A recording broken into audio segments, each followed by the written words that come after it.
Hello and welcome to another episode of Focus on the Community. With me today are members of the Sioux City Growth Organization. I have with me Reagan Cody and Mandy Norby. Hi. Hi. Thanks for coming in. I understand today what we're talking about is something called the Sculpt Siouxland Tour, correct? Correct. All right. Now, is this actual sculptures or what are we talking about here? Yep. It's a sculpture exhibit down on 4th Street here in Sioux City. We line 4th Street with sculptures from Virginia to Pearl Streets. Historic 4th Street then? Yes. All right. Different kind. How many sculptures are there? There's 23 sculptures. There's 19 new ones this year actually, and 4 are on permanent display in Sioux City. Oh, that's very interesting. So this tour is something, I understand it's happening several times throughout the summer. Yep, we're going to do it 4 times this summer. We're going to do it the 1st and 3rd Saturdays of July and August. That allows the community to get down and see the sculptures, to learn a little bit more about them, kind of some fun facts that we learned from the artists about what they did when they sculpted them, what their thinking was behind them, just some neat facts. And then they get to vote on their favorite sculptures. And then we announce that at Art Splash each year. Oh, at Art Splash, so September, Yep. Labor Day weekend, right? Yep. Okay, and I understand with the awards that there's 2 different categories of how they're awarded? There is. When you vote, you're asked if you're 14 years or older. So anyone under 14 is actually voting for the Children's Choice Award. And then the others are voting for People's Choice, and that is the one that will actually be purchased by Sioux City Go to remain on permanent display. Oh, are these local artists, or are they from all over? They're really from all over. We have a lot of local artists this year, but we do have some from Minnesota, South Dakota, Nebraska, Iowa, I mean just from all over. Okay, well, is there a variety? I suppose there's a different variety of sculptures. Oh, they sure. kind of did what artists do and just create. So they have their own imaginations. Well, yes, I know you don't want to give too much away about the sculptures, but I know that there is one that's in a dragon, sort of. Well, that was actually last year's winner. Yeah, it's After a Night's Meal Cigar. It was done by Lee Looning and Sherry Treby of Aberdeen, South Dakota. Okay. They had one that was done last year that the people just raved about. I mean, it won hands down last year. So, yeah, it's down there right now on 4th and Jones, and it's a really neat piece. You need to stop and see it. Well, that's very interesting. One thing I wanted to mention about this is it is a walking tour. Correct. So it's not something where people are getting on a bus and driving around town. It's No. just down that street. So as long as you're able to do the walking, there's no reason why any age can't. Oh, absolutely. We have a couple now. There is one, and I'll give it away, but it's a dog, and it's called Natural Instinct, and it's about 1,500 pounds, and so it's a very hefty sculpture. And when we were installing it, actually, as soon as it came off the crane, these children were like waiting for it to land and just grabbed onto it, sat on top of it, and just really enjoyed it. So it was classic. It was good. Is there a limit to how many people you take at once, or is just anybody who wants to go can tour the statues? Anybody who wants to go can go with us. We're going to have 2 people giving the tour, so if the group does get too large and you can't hear in the back or something like that, we can split them apart and so you can understand what we're doing. Well, that's good to know. I think that probably right now we want to put the website out there so that if anybody is watching, they can know where to go to look for that. You bet. We have the website is siouxcitygo.com, and you can go on there and it gives the times and the dates of the sculpture tours, and we will meet at the Roth Fountain down in front of the promenade. It's going to be at 10 a.m. on those Saturdays.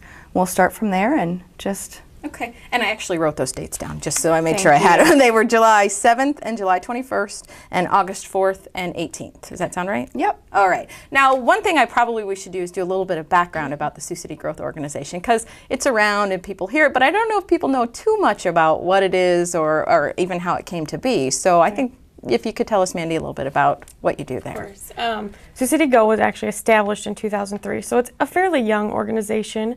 And our mission is to help with the betterment of Sioux City and to retain young professionals, since our group is primarily made up of young professionals. Hence the reason we came up with the Sculpt Siouxland project. We wanted to see that downtown area continue to be beautified and also have a reason for people to be down there. A lot of the walking shops have been taken out and moved out to Lakeport Commons or the mall, so we thought by putting an exhibit down there, it will get foot traffic going, and then the shops that are still there will then, benefit from that action. And since then, we've moved on to do other charitable and nonprofit events, such as we held the Freeze Fest activity earlier in February. Some of you might have saw that. I teach up at a college here in town, and I heard a little bit about this from the students. Yeah. So this is actually like freezing cold water in the middle of the winter. It was like 7:30 in the morning till about 4:30 at night. We had events going on in February, so it's like the dead of winter. And teams registered to be part of this and paid a fee. And they did things like the 5K run, the polar plunge where they jumped into a huge, bin of water that was cold as well. They participated in activities all day, but all of the money for that then went to a scholarship that we awarded in May to a student. So everything we do goes back into the community at some way. We also do a t-shirt fundraiser that has been very successful, and that actually came out because we wanted to raise awareness for Sioux City. So they're all funny t-shirts that say Sioux City but have a quirky slogan with them. I've seen a few of them around here and there, and it's kind of one of those moments where you have to look. Yeah, look Did twice. I see that? Look twice.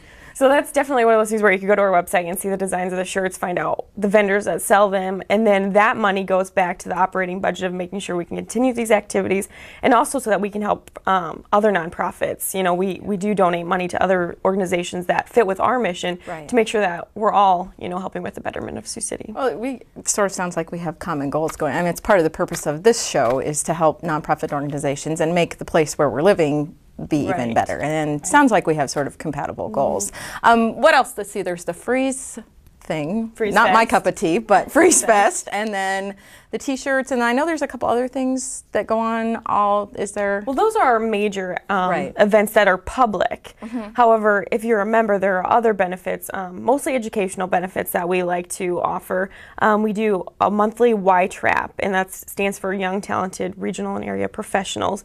And what we do is we bring in a professional or someone within the community that's had a success in an event that they've held or something that they need help with from us, and that person will speak to our group, so we learn how we can grow as a professional and maybe attain the goals that we're reaching, from learning from their experiences, or sometimes it's to learn how we can just help in areas that we weren't really strong in yet. So that's a definite help. We also do a lunch and learn.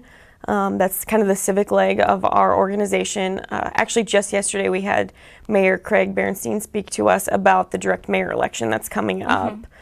We've done things where meet the candidates. If there's a major election coming up, our members get a chance to speak to the candidates, because a lot of times those candidates don't have, the vocal interaction with young professionals. It happens at a higher level, and we just get to read the newspaper. So it really gives us a hands-on opportunity. Is this an organization that people can join and be a part of? Oh, yeah, we definitely encourage it. Our member base has grown every year since it started, and it never seems overwhelming. We have a very strong board that makes sure that everybody kind of has a voice, and that if somebody has a suggestion, it's heard and it's carried out. And that's why we have such a varied array of activities and events that we offer, is because our members bring such different things to the table from different professions and different interests that helps make our group. So this really came out of people really just, I don't know if frustration is the right word, but really feeling like this place that we live is really a great place, and there's lots of things that can happen, and I know I've lived here long enough that it kind of feels like some people don't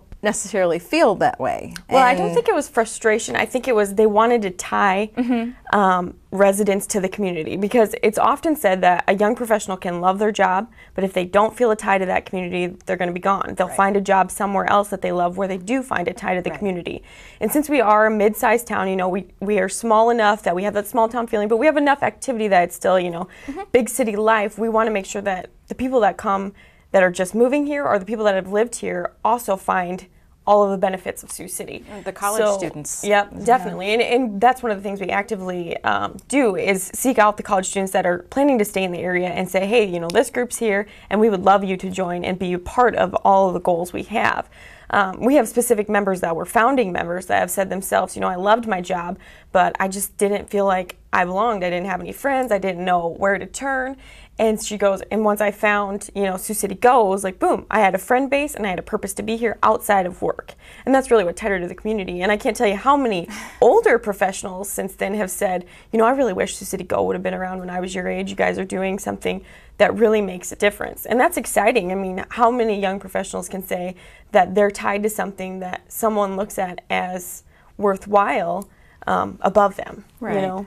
Right. And you feel the same way. I mean, I know you, so it's something that I know you feel pretty passionate about. What's your experience been in this organization? Has it been fulfilling for you guys? Do you feel like what you're doing is making a difference? I do. I think when I started, you know, it was one of those things where, okay, this is going on. I don't know too much about it. So I just went to a couple meetings, you know, just kind of sat back and listened, and there was just so much happening and so many asks for volunteers, or, you know, for example, you're going to Saturday in the Park. Do you want to help out in the tents? You know, do you want to help do this? Well, sure, I can go, you know, and then you kind of start meeting people and you have a purpose. You start, you know, getting in part of the committees, you know, different committees. There's probably 5 or 6 different committees that you can join, and each one has a different focus to where it can suit your needs. I mean, it really is a great place to be, and you feel very energized after one of those meetings. And it's not only a benefit to be in this organization, but it also kind of acts as a springboard for you to learn of other organizations. Many of our members have become part of Sioux City Go, and then because of Sioux City Go, learned of other boards that needed voices from young professionals, and that way found, you know, an opportunity to be on another board. And for a young professional, that's a huge you know, honor and opportunity to be on several boards at once, because it's going to give you more experience as you move up the ladder. Right. Well, I think that's it's actually a really interesting. Again, you know, like I said, I've known about it, but I guess I didn't realize that it was as active in the city as it is, and maybe it's more behind the scenes than I was actually aware of. But that's really exciting. I know that you guys attended the multicultural fair. I saw a booth there for you guys, and it seems like everywhere, anytime there's a community Saturday in the Park, Art Splash, all those things. Guys are there, and you're pushing it. I think that's a really exciting thing. If we can go back to Sculpt Siouxland for just a minute here, because I think we're getting close to the end. If you want to visit the website, which again is SiouxCityGo.com. You can find the dates, the events. You can find the dates, the times, everything having to do with Sculpt, as far as you can get. You can actually vote online as well this year, which is a really neat option. The Sioux City Journal has helped us out with that. They created a website where you're able to go to the SiouxCityJournal.com and vote for your favorite sculpture there. We have the ballots down on 4th Street at a lot of our local vendors, and you're able to pick them up there and drop them off. But the online voting is a nice option for some people. And you don't have to go on the walking tour to vote. If you're down there, yeah, you can go whenever. I mean, you can just go down there for a Sunday afternoon if you want to walk. You know, it's just a nice stretch. Do you know how far it is? Well, it's about 6 blocks, so Both 6 ways. city blocks. Yeah, both ways. You'd have to go down one side and back another. All right. Well, it's good exercise if nothing else. Exactly. So, well, if you are interested in the Sculpt Siouxland tour, please visit their website. We've given it to you a couple times today. Also, if you would like information about being on this program, please visit our website at SiouxlandCommunityMedia.org. Thanks for watching.